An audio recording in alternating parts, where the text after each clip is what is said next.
Okay, let's try this again. Sorry about that. If there's someone at my door, I'm very suspicious because we live high up. So most people don't climb the steps, they try to avoid it. Anyway, hi everybody, Colleen Patrick-Goudreau here, author and educator and speaker, and I'm here to answer your questions. You can go to my website, colleenpatrickgoudreau.com, and hopefully get some of your questions answered there as well. But if you have any Q's, I might have some A's. So shoot. I was saying, oh, I deleted the video, because I didn't continue. I was saying that one of the things I wanted to follow up on was the other night we did a quick Facebook Live and we talked about being engaged with your representatives, with the people who work for you in Congress in Washington. That's what they are to us. They are there because of us. And I really do think it's important to be engaged for a number of reasons, most of which we live in a democracy, and that's really our privilege and obligation. And so one of the things that I was encouraging people to do was find out the names of their representatives, both from a local level, on a state level, and on a federal level, and have them easily accessible for you for when you want to contact them. And we should be contacting them not only when we're reacting to something we want them to do, but also in terms of really developing a rapport and a relationship. Can you guys give me a thumbs up, or just give me a little note if the connection's okay? I'm getting a sense from some evidence here that that the connection isn't perfect, and I'm going to look on my laptop right now just to make sure. We're having technical difficulties and interruptions, and maybe we won't have any more. But give me a thumbs up. I see some coming in. Okay, but it looks a little wonky. So if you have any questions, I would be happy to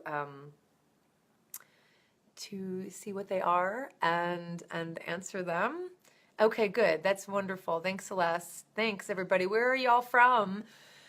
I'm always amazed at how vast the reach is on the Facebook Live, which is really awesome. I'm here in California, in Oakland, San Francisco Bay Area, and let me know where you are and if you have any cues. If you have no cues, I'm out of here because I'm leaving to go have drinks to celebrate a very good friend's birthday. And I still need to write the card out. So, so I just wanted to see if you had any questions. Linda said, I can hear you just fine. And you're chilling out in Baltimore, Maryland. I love it. Cincinnati, so we've got a lot of East Coasters. Hello, Cheryl from Jersey, my people. I'm from New Jersey, Cheryl. And we have Johnny speaking. I thought you were speaking French, because the cracks in my phone made it look like there was a line between the M and the Elborn. Anyway, welcome, Johnny. Johnny's in Melbourne, Arizona, and Central Florida near Orlando. Celeste, awesome. Molly in Michigan. I know many of you I've asked before, but I will continue to ask because I can't keep track. I can't keep track of all of you. I don't expect you to keep track of me, but I certainly can't keep track of all of you.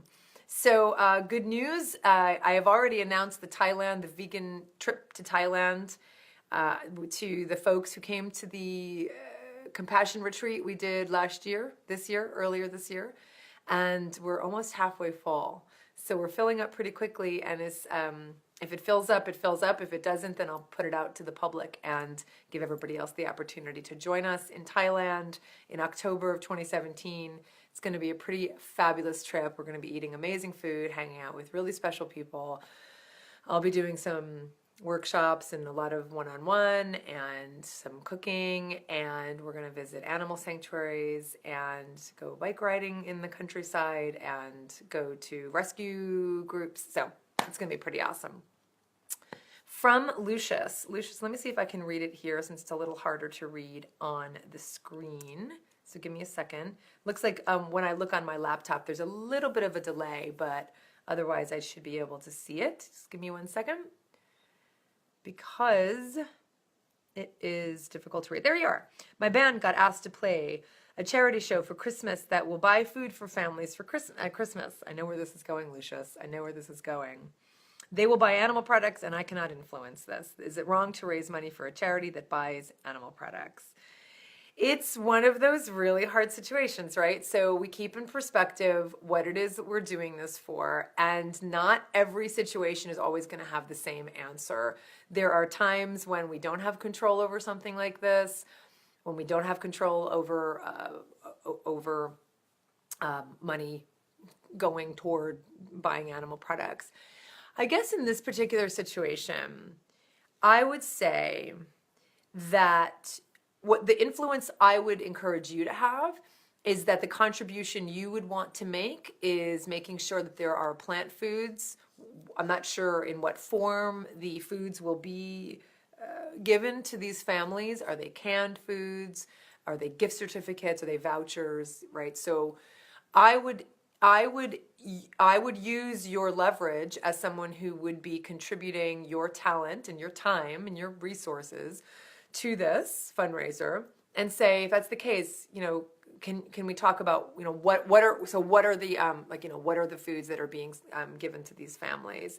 You're probably not going to be able to influence, the whole thing, it sounds like, but perhaps being able to say, I want to make sure that there are plant foods being, so maybe find out some more information, kind of get a reading from it if you can, if you're able to find out a little bit more information about what kinds of foods are going to be given. Sometimes when it depends, if it's like a food drive, a lot of times it's canned foods, could be canned beans, could be canned, and that's not a bad thing. They wind up being more vegetable and plant-based and legume-based than otherwise when they're canned foods. So I would get a better reading of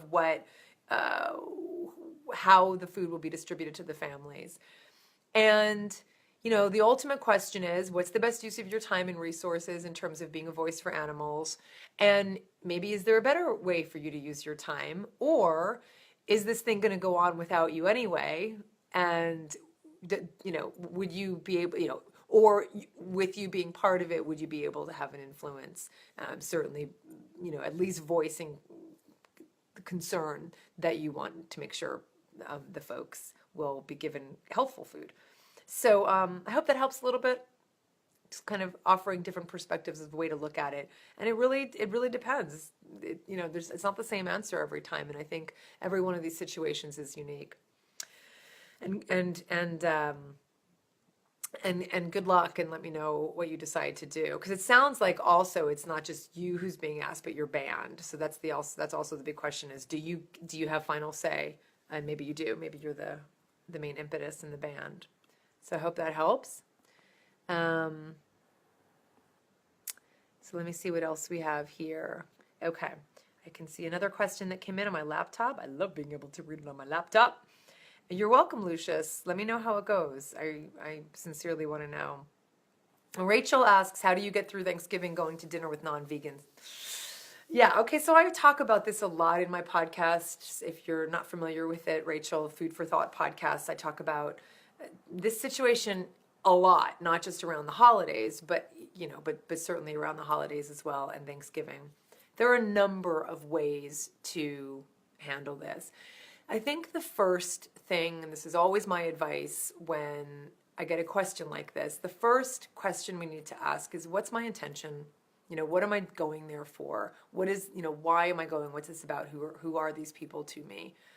And if the answer is because I care about these people, they're my family, they're my friends, I genuinely want to spend this holiday with them, I think it's really good to first get centered and clear about what it is that you're doing there. Then the second thing might be, and if the answer is I want to spend time with them and I really do genuinely want to be with these folks, then the next question is, okay, what do I need to do to feel that it's a celebration of my values and what I care about, and it won't feel too painful for me? So maybe the next answer to that question is, okay, of course, you can offer to bring a dish. I'm sure that's well received. It usually is by people, so they don't have to do all the cooking. Depending on how close you are with them, maybe the next question is, hey, can we make sure that the mashed potatoes, that we use Earth Balance instead of dairy-based butter. That way everybody can eat, right? This depends on whether they're friends or family and how close you are. The other question you might ask, again, depending on your relationship with them, is do you think we could keep the turkey in the kitchen? And, and people can get their turkey slices and bring them to the table. But because it's so hard. It's so hard to sit there with a carcass on the table. It's just really hard. So there are some ways to still navigate being among friends and family while also honoring your place in that space. That's ultimately, what I think we can do. And I think also, again, depending on who you are to them, who they are to you, talking to them about what this holiday is and why it's painful, whether you decide to go or not. Because lots of times we don't really communicate that to our friends and family. And they have no idea why we're so sensitive about this thing. What's the big deal? Jesus, just pick around the turkey. Why can't you just come? What's the big deal? They have no idea that the lens through which you see the world, when you become awakened to the violence that's committed against animals who are bred and killed for human consumption, is so painful to see at a time like Thanksgiving. They have no idea. And I think one of the reasons they have no idea is because we've never told them. So that is my advice, and I hope that you can glean something from that to get through it. Because I don't think the answer is only completely remove ourselves from the non-vegan world. I don't think the answer is to completely distance ourselves and segregate ourselves from the people we love and who are genuinely, our family or good people that we know and we love. But we also have to do what feels right for us. But I think that's why I said just being really clear about why you want to go and what you want to get out of it, and what kind of experience you want to have, and then from there see how you can recalibrate things so that all those things can be served and all of those intentions can be realized. Does that make sense? Does that make sense? All right, what else do we have? Let me see if there's other questions here. I'm looking at my phone. Looking. I'm not looking at my phone. I'm looking at my laptop. I just decided to sing that song because I wanted to. You're welcome, Rachel. I hope that helps. I will be really honest with you. It has been a very long time since I have been at a Thanksgiving dinner with animal flesh. It's been a really long time. Now, I say all of the things I said and I stand by them, and yet I'm saying that I eat only vegan Thanksgivings or celebrate vegan Thanksgiving because I have the luxury of doing so. My family and David's family is back east, back in New Jersey. We don't usually go back for Thanksgiving. When we go back for other holidays, we've gone back for Christmas many times. They always have a vegan dinner, and that's just super lovely. We love that, obviously, and we're part of that, but they just honor that, and it's a really beautiful thing. And to be honest, most of our friends are vegan, and we have non-vegan friends for sure, but the friends we celebrate Thanksgiving with and we'll be celebrating this Thanksgiving with are vegan. And so, we've just created that, and we have the luxury to do so, but, not everybody does. So let me see what else we have here. I see a question from Molly. Let me see, Molly, if I can read it on my laptop. Be easier. Yesterday was opening day for rifle season here in Michigan, and I'm having a really hard time seeing all of the violence associated with this season. Do you have any advice for keeping joy and hope instead of feeling sadness and anger? That is super, super, super hard. I just really feel for you because I just want to convey that because that's so hard. So what do you do, right? What are the options? There are options. And, Yeah, I mean, I think the first option is to just in your own mind, in your own heart, find a place of compassion and solace in a way that helps you and works for you. If it were me, I would work really hard. I know you've probably listened to the podcast episode, How to Talk to Hunters or anyone with whom you disagree.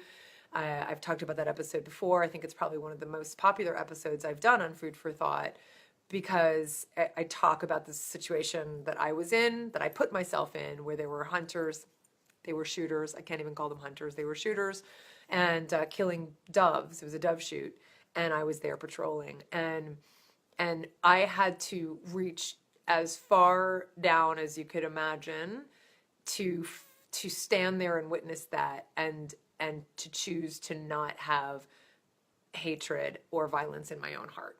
So I chose to stand there, and this wasn't a protest, or an attempt to stop them. So for anyone who thinks I was being passive, I was there to make this was a government legal dove shoot. There was nothing we could do about it, but we were there to make sure that if any doves were shot over on our side and we could help them, or we would, or to prevent them from shooting doves who crossed the property line. So I stood there and I made a point to find compassion in that violence, because what's the alternative is to meet that with hatred and violence and judgment and vitriol. And I didn't want to go there. So I made the point. And so it takes so much strength. And I think in doing that, and even in saying that, many people misunderstand that and mistake it for being, for condoning the hunting, right? So you can go out there and you can wave your arms and shout and scream and, good luck with that, right? And I know you're not considering that, but I'm just saying that's an option. Choosing to find compassion for people who are doing things that are reprehensible to you is not condoning it. And if anything, it softens you and them and creates the space for the opportunity for more compassion. And I would say if there's an opportunity for you to also leave a bit, like so that you're not around the gunshots, maybe go somewhere, maybe wear some headphones. There has to be some protection as well for your own heart. But avoiding isn't the only answer. It's sometimes helpful, but also being in it, but being in it, holding the space for compassion. It's not easy, and I am not going to pretend it is, and I commend you for looking for a way to do it, to protect yourself and still find compassion. Good. I know. I figured you would have heard that. Maybe listen to it again if it helps. But find your own place and find your own space and find your own words and find your own thoughts and find your own way. But I do think the way is to really hold a space for compassion. It will be a great contrast in the space of violence that's being created. Now, it's Michigan. I don't know how much is going on in terms of, laws against hunting. I imagine it's pretty intractable there in Michigan, but hey, find out what's going on. Maybe there are some laws around hunting and trapping, or, maybe there are some things going on. Find out from the, from legislation, see if there's anything going on that you might be able to help as well. Yeah, Isaac, I think that what I said was a very long-winded way of saying try meditation. So Isaac said it much more eloquently and simply and quickly than I did, and I think what I'm saying is try meditation. Johnny Collins, zoos. Do you think they are ever acceptable? Are they an imperfect solution in an imperfect world? I know that we can fund saving wild animals. We can fund saving wild animals without them, but the fact is we do not. And zoos raise vital funds for conservation and equally vital breeding programs, funding purely from the zoo admission fee in some cases. With that said, do you think they can be viewed as unfortunately necessarily evil? So Johnny, that is going to be a topic for a podcast episode I have not yet done, but I have talked about it in bits and pieces in the Food for Thought podcast. And I I talked about it recently. Darn it, where did I talk about it recently?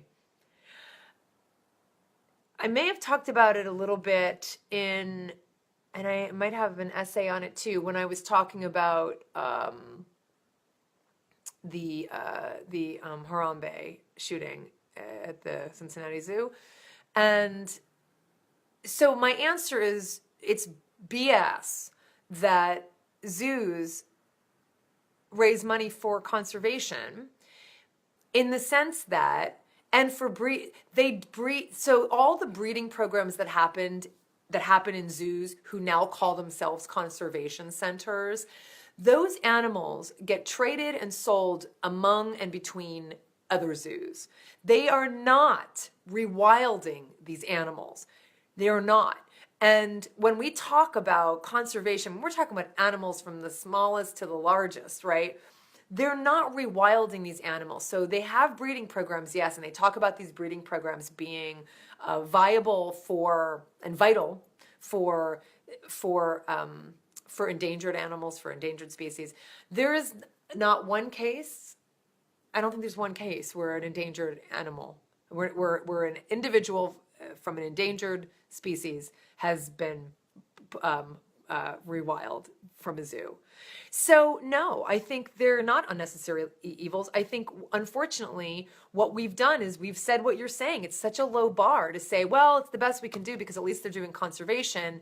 They're not. These are basically for-profit endeavors. They are making money off of these exhibits. And you have to understand too, what is the most appealing to the public, and what the zoos will often market more than anything, are the young, cute animals. And when those animals are no longer young and cute, even though they're cute to us, and just because everybody's cute and beautiful, they sell them. And lots of times they're sold to, they're not accredited zoos, and they're roadside zoos they're sold to.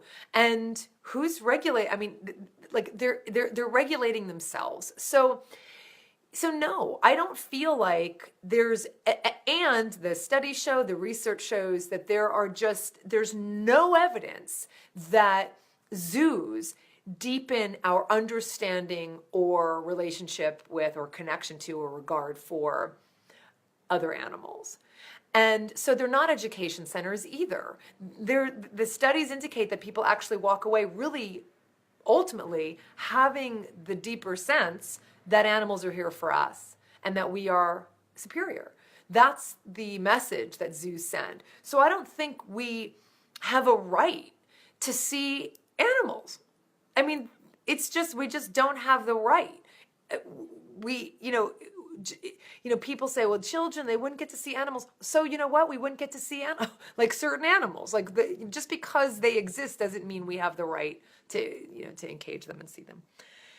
Anyway, that's my long answer. So some food for thought, maybe, to just kind of whet your own thinking about it. But in short, my answer is no, I don't. I mean, it's tough too, because there's sanctuaries, right? I mean, we talk about sanctuaries. Even sanctuaries are not the answer.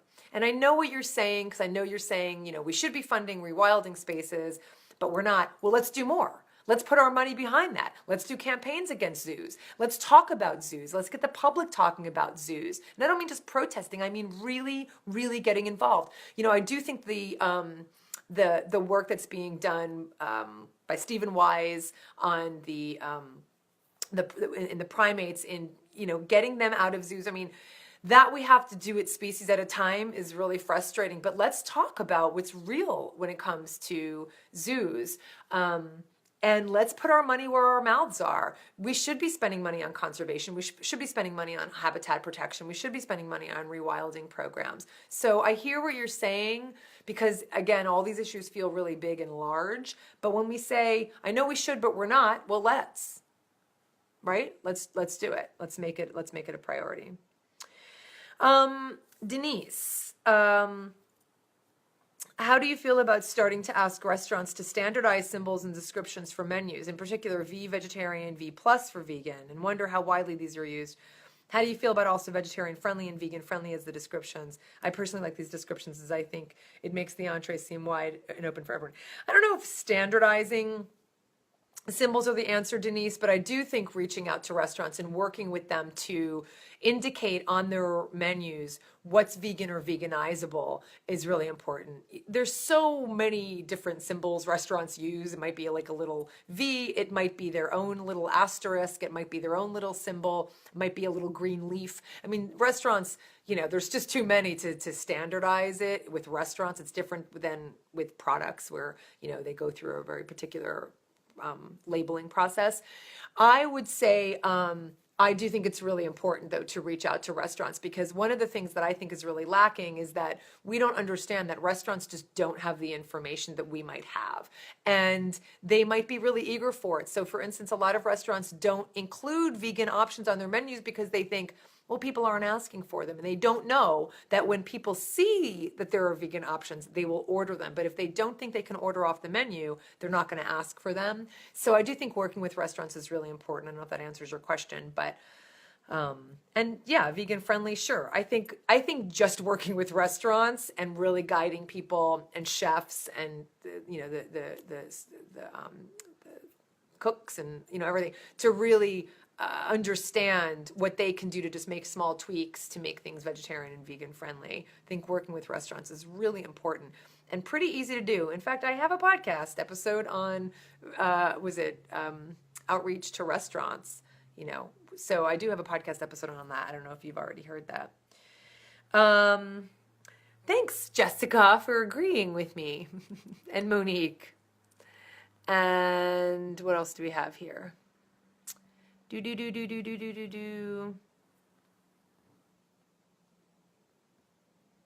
Yes, we've got some strong opinions on zoos. Wait, Liv, I saw you on here, but then I missed you. So Liv said my boyfriend's sister, it's so hard to read on here. My boyfriend's sister's brother-in-law and sister-in-law are hosting Thanksgiving, and the brother-in-law has said not to bring anything. He will have several vegan dishes available, although I'm the only vegan going. The other day, he emailed me asking whether he should use beet sugar or if regular sugar was okay.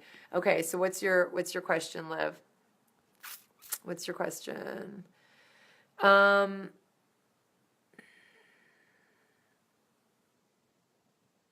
right on, Megan. You're welcome, Molly. All right, what else do we have here? Let's see what else we have here. You guys are awesome. All right, we've got 5 more minutes before I have to get out of here. 5 or 7 more minutes. Cool. All right. Anything else? Kath, what are you saying? You ask and ask what? What are you saying? What are you saying? What are you saying? What's your question? You ask and ask what?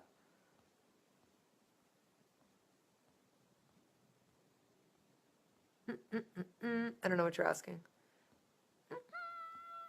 Hello, Julia. Is that Julia or Julie from Canada? Sorry, my screen's cracked. Okay.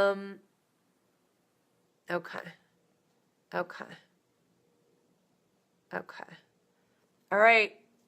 We'll give it 1 more minute and see if you guys have any other questions. Have you all started a document on your computer to start listing the names of your federal and state and local representatives? Give me a big thumbs up for those who have. Give me a thumbs down if you haven't yet, but you're going to. I'm going to hold you to task. This is something we all need to know, something we all need to do. Oh, I see, Kath. Yeah. Sounds like you need to go to other restaurants. They don't deserve your money if they're not going to accommodate you.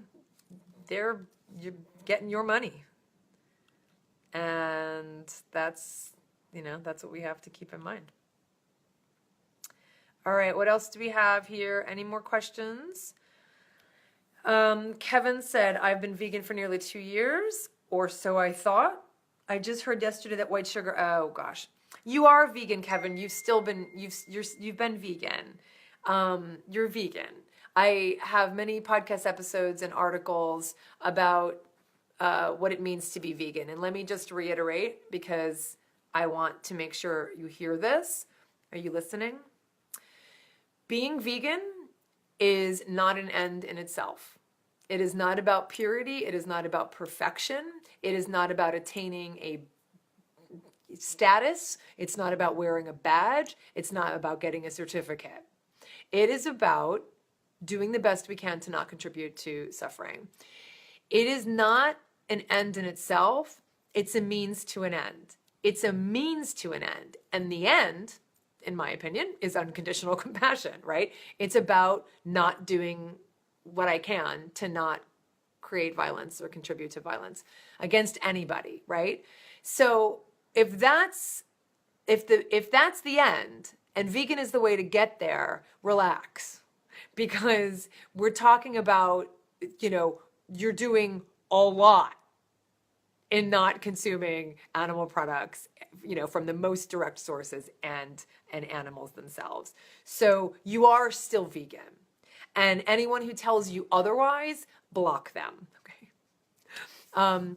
Truly, because the worst thing we could do to ourselves and to others is to emphasize that being vegan is some kind of goal to attain. It's not a goal to attain. Being vegan is not a goal to attain. It's a means to attain your goals, whether they're optimal wellness or unconditional compassion. Does that make sense? So you are vegan. Yeah, I mean, some sugars, some companies and some cane sugars, never beet sugar, it's only cane sugar, do use bones to filter the sugar.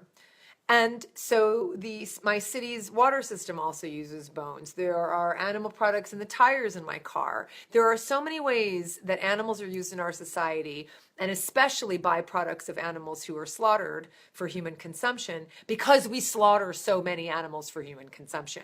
When we can stop slaughtering so many animals for human consumption, byproducts are going to be a lot more expensive and not so readily available and easy to use in all of these other ways. So the big picture that we can do is to focus on the 10 billion, now 9 point something billion land animals killed every year in the United States alone, and in other countries, obviously, that's on top of that number.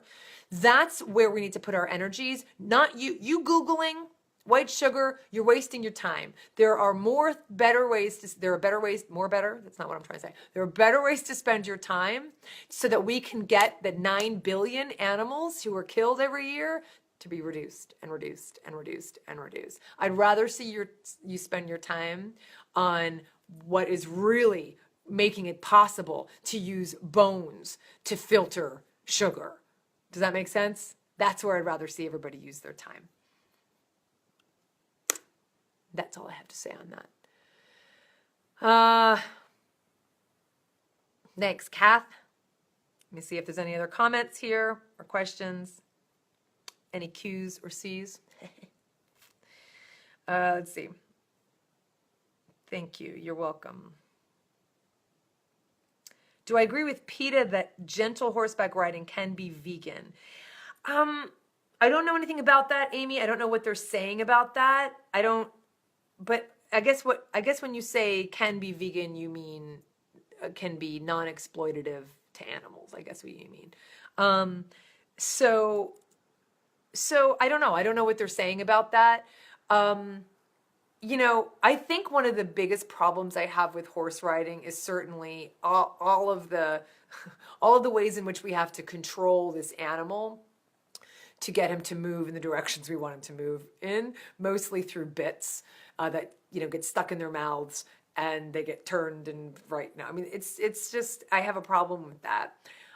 Before I was vegan, I loved horseback riding because I loved connecting with these animals. Since I became vegan and looked through that lens, I don't want to do something that's going to exploit these animals. I just feel like it feels wrong. It just doesn't feel right. Not because it's not vegan. Do you understand what I'm saying? So that's why I'm being particular about the way you ask the question. Not because it's not vegan, because being vegan is not about rules, but because I feel really uncomfortable sitting on the back of another animal on a leather saddle, while a bit is in his mouth and I'm using a rope to direct which way he goes. Like that makes me really uncomfortable. Would I, in a perfect world, if all the other situations and scenarios for animals were solved, would I, in a perfect world, let's say I had rescued horses and I learned to bareback ride and we didn't have to use a rope and we didn't have to use a bit, would I ride a horse? It's just so not in the realm of how we treat horses that, I don't think so. I think probably if I had rescued horses, I'd probably just really enjoy watching the horses ride. But do I think PETA's wrong for saying that? I don't know what they're saying, so I can't really speak to it directly. But maybe if that's what they're saying, then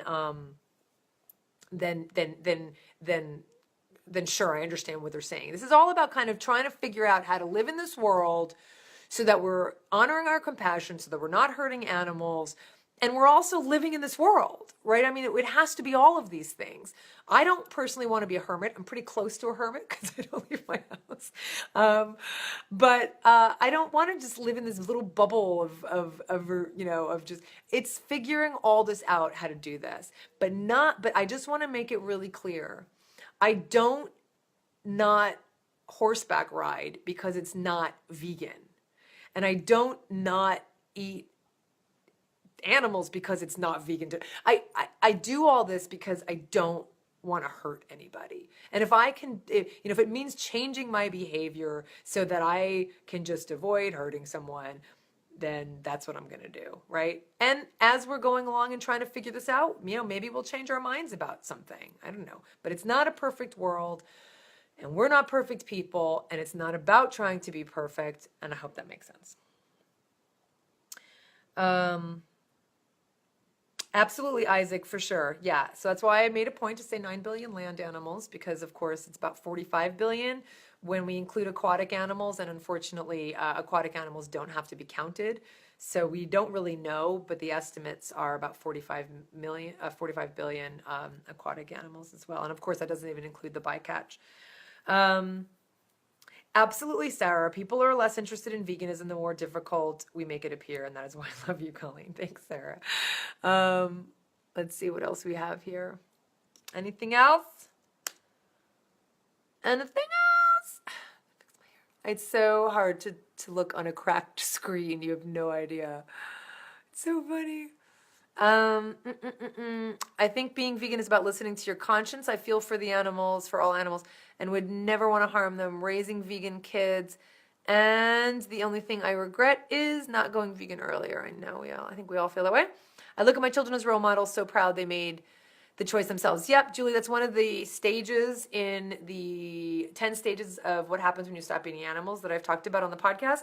I'm actually in the process of cleaning up all of the transcripts for the 10 stages of what happens when you stop eating animals, and I'll be selling them individually, but also as an ebook. So it's going to be available as an ebook because that notion of regret and remorse and guilt, not that you're feeling all those things, but that idea that we wish we had done it sooner and how could we not have known, etc. That's all part of this process. And yeah, I mean, I know what you're saying though, but the only regret is that we noticed that said it's going out. Let me just see if there's anything more before I go. Sorry, I'm getting closer to the screen. I think that's everybody I got. And Kevin said, let me see if I can read it here, Kevin. Let me see. I have to keep refreshing to get your comments. Hold on. And Kevin, I learned something new every day from you. You have no idea how much your work is appreciated. I love it. And Megan said, check out Ren Hurst, a horse trainer who talks a lot about the issue of horseback riding, and she's vegan. I will. And my kitties, one is here, but I'm gonna let you just think about the kitties right now, because Michiko, I don't know where she is. and Charlie still has his little sores on his ears, so he's not looking camera ready right now. So I'm gonna go. I have to go get ready to go celebrate my dear friend's birthday. Her name is Christy Middleton. She is an amazing animal advocate. She is a voice for so many animals. She's the one who started Oakland Veg Week here. It's why we now have the Oakland Veg Fest.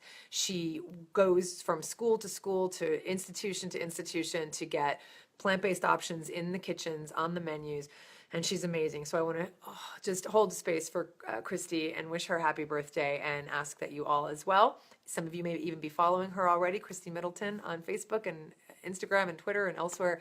And her new book is coming out, and it's about meat reduction in the spring. She really is just an incredible person, and I'm really grateful that she is in this world and she is speaking for animals and that she is my friend. And I wish the same for all of you. Have a wonderful night, and thank you for being a voice for animals and for compassion. And I will see you soon. Okay, good night, everybody.